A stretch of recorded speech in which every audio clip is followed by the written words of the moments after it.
On September 29, 1720, the richest men in Britain woke up bankrupt, and they'd done it to themselves. The South Sea Company's stock price had climbed to 10 times its actual value. Peers of the realm had borrowed against estates they'd owned for centuries. Widows had liquidated their entire savings, and every single one of them believed they were making the rational choice because that's what the numbers told them to believe. We need to rewind to 1711. Britain was broke. The War of Spanish Succession had cost the crown £9 million, an astronomical sum. The national debt sat at £10 million with no clear path to repayment. Parliament was desperate, and that's when a financier named John Blunt walked into the room with an idea. Blunt proposed the South Sea Company. Here's how it worked on paper. The government would grant the company a monopoly on trade with Spanish South America, a region so wealthy, so untouched, that merchants called it the New World's treasure chest. The company would make enormous profits. Those profits would service the national debt. Everyone wins. Parliament bought it. They granted the monopoly. The South Sea Company was born, and for 9 years nothing much happened. The company made modest profits. Trade was real but limited. Investors earned steady returns. It was boring, profitable, sustainable. Then in 1719, John Blunt made a second pitch. He proposed that the South Sea Company take on more of the national debt, not just service it, but absorb it directly. The Crown would pay the company an annual sum. The company would issue new stock to cover the difference.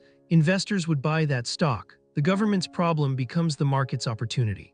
This is the hinge moment. Blunt knew, or should have known, that this model only works if the company's actual profits grow faster than its obligations. They didn't, they never would, but he also knew something else. Stock prices don't track profits, they track belief. So Blunt engineered belief. He spread rumors that the Spanish were about to grant the company even larger trading rights. He hinted at secret negotiations. He cultivated relationships with aristocrats, then gave them stock at below-market prices, a bribe dressed up as opportunity. The stock began to climb. By January 1720, the stock hit £400 per share. By June, it was at £890. By August, it touched £1050, meaning a single share cost what an English laborer earned in 4 years. The company was worth £500 million on paper. None of this reflected reality. All of it reflected fear of missing out. The madness spread. Thousands of competing schemes launched, bubble companies they called them. A venture to make salt water fresh, another to breed horses.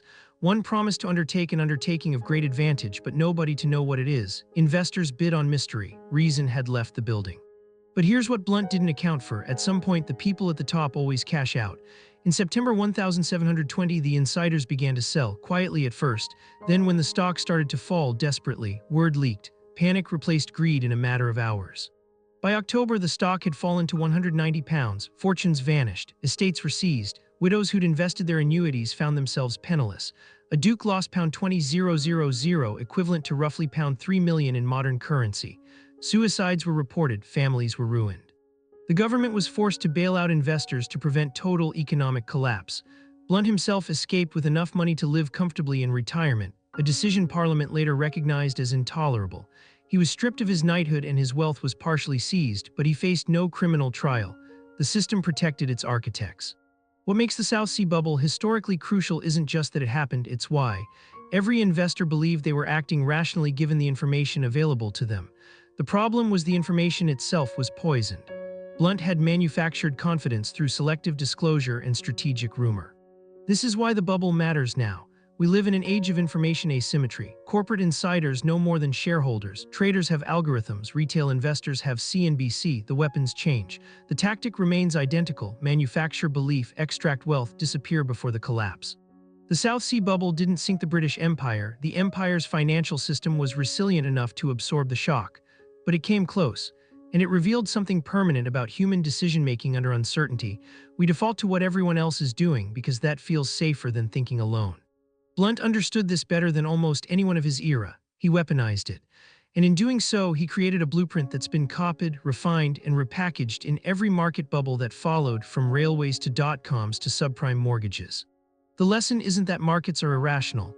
It's that they are rational within the framework of available information, and that framework can be engineered. Knowing that changes how you read a bull market, it should. Subscribe for deep dives into the financial frauds, corporate collapses, and calculated deceptions that reshaped entire economies. Because these patterns repeat, and knowing them changes everything.